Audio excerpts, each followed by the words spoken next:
politique, bienvenue sur i24 News. Il fut un temps, on avait surnommé Nicolas Sarkozy l'hyper-président. Là, François Hollande semble se transformer en omniprésident. Michael Darmon, bonjour. Il est partout, c'est l'esprit du 11 janvier. Est-ce qu'il est encore là ? À l'étranger, la mort du roi Abdallah d'Arabie Saoudite, son successeur est âgé de 78 ans, c'est son demi-frère.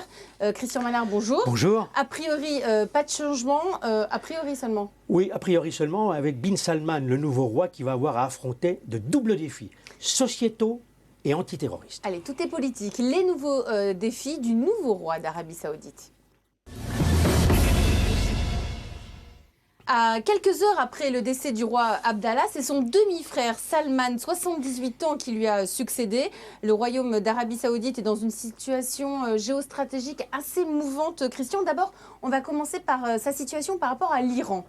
Sa situation par rapport à l'Iran, on est dans un conflit aujourd'hui ouvert entre l'Arabie Saoudite tenant du sunnisme face à l'Iran tenant du chiisme. Ils sont en guerre par pays interposés. L'Iran a pour allié l'Irak, la Syrie, et aujourd'hui, Barack Obama est en train de jouer un drôle de jeu, puisqu'il voudrait faire de l'Iran l'un des pays sur lesquels se reposer pour essayer de stabiliser le Moyen-Orient. Et ça, c'est la grande crainte des Saoudiens, qu'on leur fasse un coup dans le dos. Donc, si vous voulez, il y a ça, et puis il y a tous les problèmes terroristes qui règnent autour du royaume.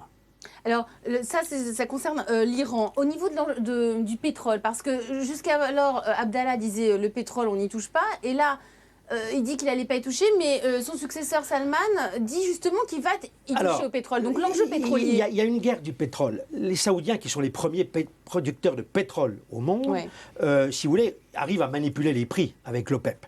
Et on l'a bien vu, le prix du baril de pétrole aujourd'hui est à 52 $. Normalement, il est à 100 $ pour que tout le monde puisse bien en profiter, si je puis dire, tous les pays producteurs. Et là, on s'aperçoit que c'est l'Arabie Saoudite qui a volontairement obtenu la baisse des prix du pétrole. Pourquoi ? Pour gêner les Iraniens, pour gêner les alliés de l'Iran, la Russie, qui produit du pétrole. Et donc, cette guerre du pétrole va se poursuivre, d'autant plus que l'Arabie Saoudite, vous le savez, possède une réserve financière de 730 milliards de dollars et peut se permettre encore pendant quelques temps de faire baisser les prix du pétrole. Mais en même temps, ça traverse aussi la vie politique française, parce qu'on voit bien qu'en ce moment, il y a une réflexion qui se fait notamment à droite sur ne faut-il pas justement faire basculer les alliances et aller donc du côté de l'Iran pour arrêter d'être en phase ou en connexion avec ceux qui sont soupçonnés de faire double jeu et de financer le terrorisme. Non mais attendez, l'Iran, vous le dites, est-ce qu'il ne faut pas finalement quitter le giron de l'Arabie Saoudite et du Qatar et de ce sunnisme avec lequel il n'y aura jamais de paix en Occident? J'ai envie de vous dire, il faut quitter le double giron. C'est une ligne de fracture à l'UMP. L'Arabie Saoudite n'est pas un pays fréquentable. Je le dis depuis des années. Pourquoi ? Parce que l'Arabie Saoudite a toujours joué, le joue encore un petit peu moins c'est qu'avant. les Iraniens qu'il faut aller voir alors, que vous critiquez en permanence. Attendez, je peux en placer une. L'Arabie Saoudite, elle a toujours joué un double jeu. C'est-à-dire, elle a assuré sa sécurité, elle a acheté sa sécurité en finançant très longtemps un certain nombre de mouvements islamistes. Et encore il n'y a pas si longtemps, elle finançait les islamistes qui étaient opposés au régime de Bachar el-Assad et ils se sont aperçus qu'ils avaient fait une erreur. Donc ils ont fait machine arrière en 2014. Donc vous voyez un peu le jeu de fluctuation des Saoudiens. Les pilotes qui ont abattu les tours à New York étaient tous saoudiens. Maintenant les Iraniens, vous me dites les Iraniens. Moi jusqu'à preuve du contraire, j'ai la prétention de connaître ce régime. J'ai passé 3 ans dans ce pays, je sais qui sont ces chiites, qui sont ces ayatollahs. Moi je ne leur fais pas confiance. Est-ce que les Iraniens, ou est-ce que la pensée chiite pose comme postulat qu'il faut détruire l'Occident? Le chiisme veut prévaloir sur le sunnisme. Et aujourd'hui, cette guerre d'influence, l'Iran veut être considéré comme la grande puissance du Moyen-Orient. Cela dit, quand on connaît la civilisation, la richesse de cette civilisation iranienne, on peut comprendre. La question est de savoir s'ils disposent de l'arme nucléaire, que vont-ils en faire? Vous parliez des islamistes. Il faut aussi que l'Arabie Saoudite clarifie clairement son rôle vis-à-vis du groupe terroriste État islamique.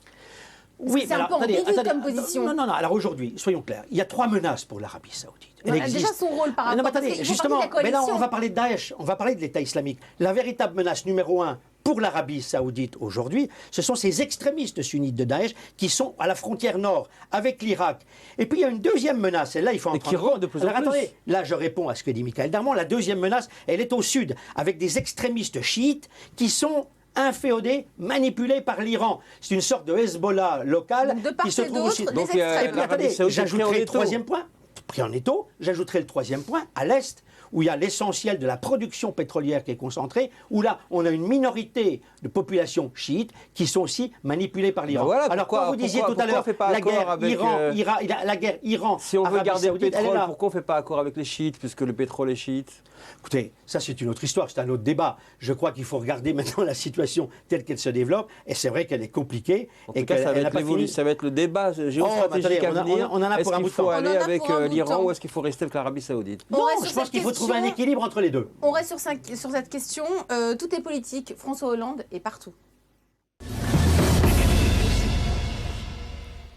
Le président de la République a célébré le 70e anniversaire de la libération du plus grand camp d'extermination nazi. Avant de s'y rendre, il a annoncé à Paris un plan contre le fléau du racisme et de l'antisémitisme, avec le même jour l'annonce de ce chiffre annoncé par le CRIF. Le nombre d'actes antisémites a doublé en 2014, plus 101%. Je vous propose d'abord d'écouter le chef de l'État. C'était au mémorial de la Shoah à Paris.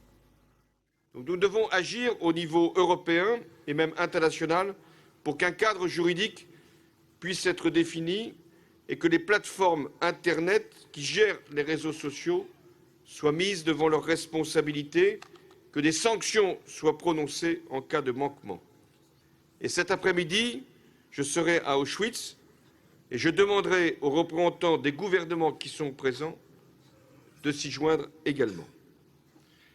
À partir de ces principes, sécurité, transmission, régulation du numérique, je souhaite que le gouvernement présente d'ici la fin du mois de février un plan global de lutte contre le racisme et l'antisémitisme. Michaël Darmon, François Hollande, là, est toujours en plein esprit républicain. Ah bah, on a compris maintenant que le programme de François Hollande jusqu'en 2017, c'est de faire percoler ce qu'on appelle communément maintenant l'esprit du 11 janvier, c'est-à-dire c'est effectivement cette nouvelle maison républicaine qui s'est levée en réaction donc aux attentats de Paris. Juste pour vous donner un témoignage, un exemple encore de cette démonstration-là, lorsqu'il y a eu la fête de l'AFP il y a quelques jours de cela et qui fêtait donc la liberté de la presse, toute la République était là et François Hollande a pris à part les deux présidents des assemblées après son discours, donc Gérard Larcher pour le Sénat et Claude Barthelone pour l'Assemblée nationale. Il les a réunis dans une pièce et il leur a dit voilà, l'esprit républicain est là, nous sommes les trois piliers de la République. La République a tenu et je vais vous demander de réfléchir à une grande mission sur l'intégration républicaine et la manière de la redéfinir. Tout cela est bien. Montre bien que c'est ce qu'il veut installer jusqu'à la fin tout de cela son est bien quinquennat pour l'instant, pour piéger la droite. Le 11 janvier. Non, bien entendu. Et ce qu'il a fait là avec l'annonce d'un grand plan de lutte contre le racisme et l'antisémitisme, au fond, il fait François Mitterrand qui lui avait organisé le mouvement antiraciste dans les années 84 avec SOS Racisme. François Hollande, qui n'a pour référence que François Mitterrand, fait un levier de manière à pouvoir déstabiliser à droite, démobiliser et obliger la droite française à rester dans ce giron républicain. Vous parlez de votre esprit républicain. Moi, je suis d'accord, je trouve ça formidable. Mais en même temps, c'est la politique maintenant. Pourquoi avoir attendu que le pire arrive alors qu'on savait pertinemment qu'on était menacé par le terrorisme, que l'antisémitisme existe depuis longtemps, la population juive s'en est émue depuis des années. Donc c'est une véritable hypocrisie. L'émotion est un carburant politique, que l'émotion nationale est effectivement un terreau qui est absolument incroyable pour les politiques et qui ont permis et qui permettent à François Hollande de croire qu'il y a, au fond, et on l'a vu avec son bond dans les sondages, qu'il y a, alors on verra si les faits donnent raison, parce qu'il y aura bientôt d'ailleurs une élection partielle à Montbéliard dans le Doubs, terre très compliquée, fief de gauche, avec le Front National en embuscade. On verra bien si effectivement cela atteint également, ça infuse jusque donc dans le corps électoral et ce qui est décrété au niveau politique au sommet de l'État, ce traduit sur le plan électoral, ça on le verra bien, ce sera un baromètre très important de ce point de vue-là. Mais on a bien compris la mécanique de François Hollande. Il veut faire de ce 11 janvier, de son esprit d'unité nationale, un levier politique. Alors, grande manipulation. Quand vous dites donc que c'est politique et qu'il exclut la droite, qu'entendez-vous par là? Non, je ne dis pas qu'il exclut la droite. Au contraire, il intègre la droite dans cette bulle de manière à pouvoir la tenir. Par exemple, après cette entrevue et cet aparté avec Gérard Larcher et Barthelone, eh bien, Gérard Larcher, président du Sénat de droite, quand il en est sorti, il a dit, bon, ça y est, ok, il est en train de nous piéger, là. Oui, il est en train de piéger. On ne peut pas refuser de dire la République. Voilà. Bien sûr. Et en même temps, dès qu'on en sort, eh bien, on est suspect d'être contre la République. Donc c'est exactement ce que François Hollande est en train de mettre en place. L'opinion publique n'est quand même pas dupe. L'opinion publique n'est pas dupe. Il y a des problèmes. On verra si elle n'est pas dupe. Le chômage est toujours là. Vous avez raison. Les résultats économiques ne sont pas au rendez-vous. Le chômage augmente. Le terrorisme n'est pas réglé. Le problème terroriste n'est pas réglé. Tout cela est fragile parce que si jamais, ce qu'on ne souhaite pas, mais ce qui est quand même plausible, un autre attentat devait survenir, à ce moment-là, ce serait beaucoup plus compliqué pour le gouvernement de faire effectivement de la cohésion nationale et de resserrer autour de ses rangs. Parce que là, tout le monde viendrait demander des comptes. Pendant ce temps, une petite minute, Nicolas Sarkozy, que fait-il? Nicolas Sarkozy, il essaye de rassembler son parti. Nicolas Sarkozy, il essaye de s'imposer comme leader. C'est pas facile. Beaucoup lui demandent, beaucoup se disent effectivement, on avait avant un Napoléon qui partait donc à la bataille. On a le sentiment aujourd'hui qu'il est plutôt Bonaparte mais sans Arcole. Vous voyez, donc effectivement compliqué pour lui de partir à l'offensive. Le déclic ne se fait pas. Il a fait fausse route jusqu'à présent. Tout simplement disent les conditions de son retour et au fond, il n'aime pas ce qu'il fait. Il considère qu'il n'aurait jamais dû revenir à l'UMP, qu'il aurait dû partir. Vous nous dites, bien sûr. considère qu'il aurait jamais dû. Bien entendu, en petit comité, tout le monde sait parfaitement que Nicolas Sarkozy estime qu'il n'aurait pas dû revenir à l'UMP, mais qu'il a été obligé de le faire par les circonstances. Parce qu'il n'y avait personne d'autre. Parce que Copé partait, et sinon il laissait la place à d'autres, à Juppé ou à Fillon. Alors Copé Copé continue à entretenir sa retraite médiatique, il voit que ça c'est Juppé alors regrimpe dans les sondages. Juppé. Un grand absent en ce moment, c'est un Juppé. Lui continue à structurer, à croire donc à son essor. Pour l'instant, on voit bien qu'on est tous sur des faux plats, que c'est très compliqué et que maintenant on rentre dans le dur, que ceux qui veulent vraiment être des candidats à l'élection présidentielle, eh bien, s'en donnent les moyens, parce que c'est pas une bataille de sondage. Hein. Juppé joue la force tranquille de droite, on peut dire ça. Juppé, il attend le vote révolutionnaire, il pense que la gauche vote pour lui. Le seul petit problème, c'est que plus on va avancer vers l'élection présidentielle, plus les électeurs vont revenir dans leur maison, et là, ça sera plus compliqué. Allez, tout est politique, les images de la semaine.